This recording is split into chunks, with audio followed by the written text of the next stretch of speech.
Pendant la canicule de l'été 2025, la ville avait réquisitionné un ancien bâtiment universitaire pour y loger les sans-abri. C'était une solution d'urgence. Le bâtiment, vide depuis presque 10 ans, était décrépit. Les couloirs sentaient la peinture écaillée, la poussière, et quelque chose d'un peu plus rance. Mais personne ne s'en plaignait, pas quand l'air extérieur frôlait les 44 degrés à l'ombre. C'est là qu'ils l'ont placé, Noah, un sans-abri discret, poli et toujours reconnaissant pour le moindre geste. On lui attribua la chambre 47, au 4e étage dans l'aile ouest. Dès la première nuit, il sut que quelque chose clochait. La chambre était étrangement fraîche, même sans climatisation visible. Pas un courant d'air, pas un ventilateur. Juste ce froid, stagnant, presque humide. Au début, il trouva ça génial. Les autres crevaient de chaud, lui dormait sous une couverture. Mais au matin, il remarqua une chose bizarre. Le matelas était humide, et une tache sombre s'étendait en cercle autour de son corps. Il pensait avoir trop transpiré, mais le liquide n'avait pas d'odeur. Ce n'était pas de la sueur, et surtout, c'était froid. Les jours passèrent, la chambre restait glaciale, alors même que dehors l'asphalte fondait sous les pieds. D'autres pensionnaires vinrent le voir, curieux. Certains passèrent quelques minutes dans sa chambre pour se rafraîchir, mais tous repartirent vite, mal à l'aise. Un soir, un jeune homme un peu moqueur voulut y passer la nuit. Il ressortit au petit matin, blême, en tremblant. Il dit juste « Il y a quelqu'un sous le lit, quelqu'un qui me regardait toute la nuit. » Mais quand ils vérifièrent, bien sûr, il n'y avait rien. Noah, lui, dormait mal. Il faisait des rêves de couloirs sans fin, où l'air était brûlant, mais où il sentait sur sa peau une main glacée qui le retenait. Chaque matin, la tache sur le matelas était plus grande, et le froid descendait en lui. Il avait du mal à rester éveillé. Il mangeait peu. Il n'avait jamais soif. Il commença à parler seul selon les autres. Il disait qu'il entendait des voix la nuit, dans les murs, des soupirs, des mots en langue inconnue. Un matin, on le retrouva assis sur le lit, le regard vide. Quand un travailleur social lui demanda s'il allait bien, il répondit « Elle est revenue. Elle a froid. Elle veut qu'on reste. » L'administration s'inquiéta. Ils envoyèrent un technicien pour inspecter la chambre. Ce dernier ressortit après 10 minutes, livide. Il y a un genre de courant glacial qui sort du matelas, comme une sorte de climatisation, mais il n'y a aucun système, aucun câble, et j'ai trouvé des ongles humains sous la mousse. Ils décidèrent de fermer la chambre 47. Noah fut déplacé ailleurs, contre son gré. Il hurlait. 2 jours plus tard, il disparut. Volatilisé. Pas de traces, même pas une empreinte. On le chercha dans tout le bâtiment, dans les bois à côté. Rien. Un agent d'entretien raconta qu'il avait vu, la veille, la porte de la chambre 47 entr'ouverte, alors qu'elle était censée être condamnée. Il y aurait aperçu une silhouette allongée sur le lit, couverte jusqu'au cou. Il pensait que c'était Noah, mais le drap était tendu, sans le moindre mouvement, comme figé. Les autorités murèrent la chambre. L'année suivante, un nouvel été de canicule frappa la région. Des jeunes adeptes d'Urbex pénétrèrent dans le bâtiment désaffecté, caméra à la main. Une vidéo fut mise en ligne, intitulée « Exploration interdite, on a dormi dans la chambre 47 ». La vidéo était banale au début, escalier en ruine, tag, poussière, puis l'un des jeunes disait « C'est bizarre, cette pièce est genre à moins 10 degrés, pas normal du tout, mais c'est trop bien pour dormir ». La vidéo coupe ensuite brutalement. Le lendemain, un appel anonyme indiqua la présence d'un corps dans le bâtiment. Un seul garçon avait survécu. Il fut retrouvé en état d'hypothermie, à moitié nu, recroquevillé dans un coin. Quand les pompiers le sortirent, il répétait en pleurant « Elle est dans le matelas, elle attend quelqu'un de seul, et quand elle le trouve, elle ne le laisse plus partir. » Depuis, La chambre 47 est murée pour de bon. Mais l'été, quand les températures dépassent les 40 degrés, certains prétendent que le mur dégage une fraîcheur surnaturelle. Des sans-domicile fixe viennent parfois s'y adosser, espérant quelques instants de répit. Et parfois, dans le silence brûlant de l'été, une voix très faible se fait entendre à travers le mur. « J'ai encore froid. Viens, viens me réchauffer. »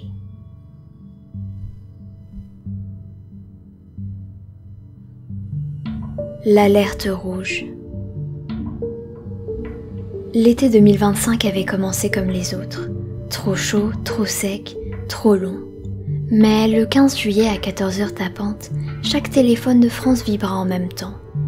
Ce n'était pas une alerte météo, c'était un message officiel du ministère de l'Intérieur, en rouge et blanc, avec une tonalité d'urgence que personne n'avait jamais entendue. Le message disait « Alerte rouge absolue, vague de chaleur extrême. Restez à l'abri à partir de 14h. N'ouvrez à personne. Ignorez tout coup de sonnette ou appel à l'aide, même si cela ressemble à un proche. Détail à suivre. » Ce fut le chaos. Pas de réseau pendant 30 minutes, pas de chaîne d'infos. La radio nationale diffusait juste une bande sonore répétitive avec une voix mécanique. Restez à l'intérieur. Ne regardez pas dehors. Hydratez-vous. Ne répondez à aucun appel extérieur. Au début, on a cru à une erreur, un bug, une blague de mauvais goût. Mais dehors, l'air était irrespirable. Les oiseaux avaient disparu. Il n'y avait plus un bruit. Même les insectes s'étaient tus. Dans mon quartier, on a tous gardé nos volets fermés. Une chaleur épaisse régnait, presque vivante. Elle vibrait, elle respirait. Vers 14h37, quelqu'un a sonné à ma porte. 3 coups, calme, mécanique. Je suis restée figée, glacée de sueur. Puis une voix familière a retenti derrière la porte. « C'est moi, ouvre s'il te plaît, j'ai pas mes clés. » C'était la voix de mon frère. Mais mon frère était mort il y a 2 ans, dans un accident de voiture. Je regardais par le Judas. Il était là, parfaitement lui. Même vêtements, même coupe de cheveux, même sourire. Mais il ne transpirait pas. Son corps était sec. Et surtout, il ne clignait pas des yeux. Je n'ai pas ouvert.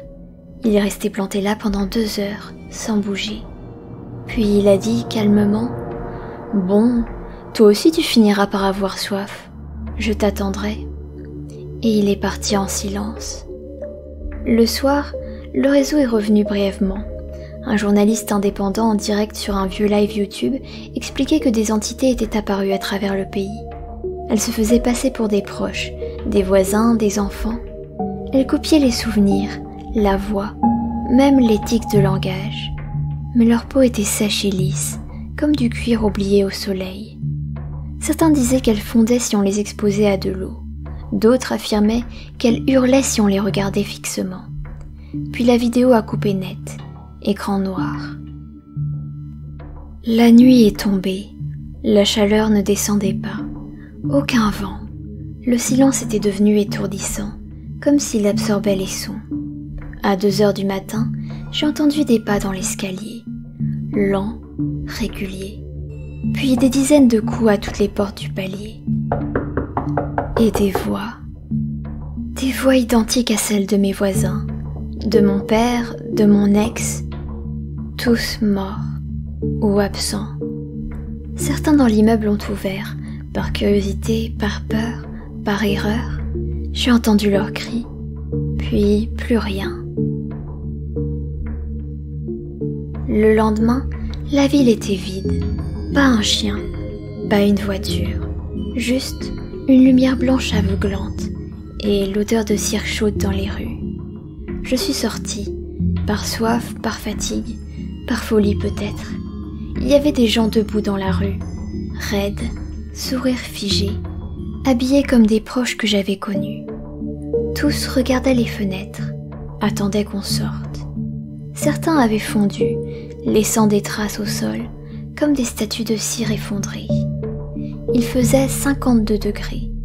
L'air tremblait. Le ciel avait une teinte gris métallique, sans nuages et sans soleil. J'ai couru jusqu'à l'épicerie en face de mon immeuble. Dedans, le propriétaire était là. Il avait les yeux cousus, littéralement, par du fil noir. Il m'a dit « Tant que tu ne regardes pas dehors et que tu ne leur parles pas, ils ne peuvent pas entrer. Mais tu dois vite choisir ton camp. L'été ne s'arrêtera pas. » Je suis restée enfermée pendant 4 jours. Puis l'électricité a lâché. Le dernier message radio diffusé était « L'alerte rouge est désormais permanente. Il n'y a plus de ministère. Il n'y a plus d'hiver. Restez silencieux. Ne faites confiance à personne, même pas à votre propre reflet. » Aujourd'hui, nous sommes le 1er août. Il fait 55 degrés dehors au soleil. La ville est un cimetière de plastique fondu. Certains survivants parlent par message laissé sous les portes. D'autres deviennent fous et sortent volontairement. Les entités improvisent maintenant. Parfois, elles prennent l'apparence de vous-même, mais plus jeunes ou blessées, ou en pleurs. Et elles attendent, partout. On ne sait pas ce qu'elles veulent. Peut-être remplacer, peut-être habiter nos corps, peut-être juste nous regarder brûler. Peut-être que ta région n'a pas encore été touchée par cette canicule, mais ça viendra. Quand tu recevras l'alerte rouge, souviens-toi, ne réponds pas, ne regarde pas, ne sors pas.